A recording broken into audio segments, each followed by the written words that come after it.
I woke up one morning to the unmistakable sound of chaos echoing across my property. My mountain wall, the one I had painstakingly built to prevent soil erosion and protect my land, was gone. Completely removed.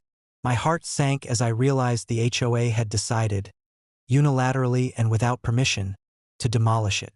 Their reasoning? It's obstructing community aesthetics. My wall wasn't just decoration.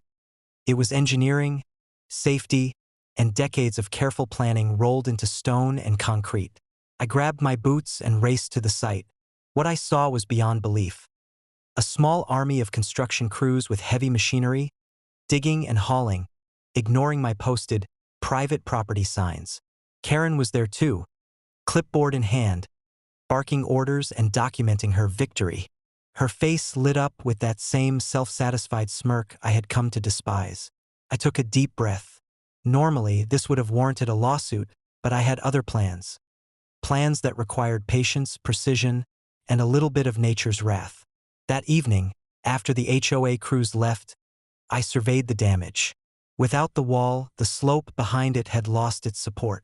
I knew exactly what would happen when the next heavy rainfall hit. I didn't touch a thing. I let nature do its work. A week later, the skies opened up. Torrential rain swept down the mountainside. Soil, rocks, and debris cascaded in a perfectly predictable path, right onto the section of the HOA's community property, below where they had dared to claim aesthetics mattered more than safety. I watched from my deck as mud, boulders, and uprooted trees bulldozed their flower beds, playgrounds, and the tiny decorative structures they had installed without consulting me. Karen's scream carried across the valley. She ran outside, phone in hand, demanding someone call emergency services. I simply poured myself a cup of coffee, leaning back and observing the chaos I had long predicted.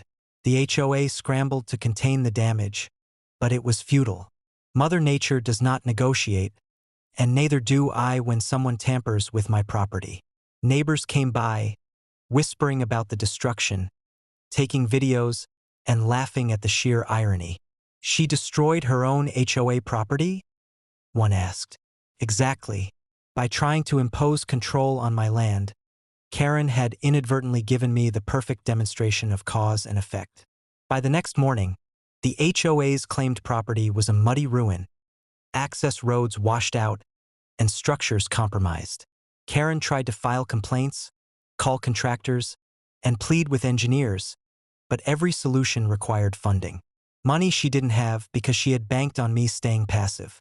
I never had to lift a finger. No lawsuits, no drama, just a wall, a slope, and the inevitability of physics.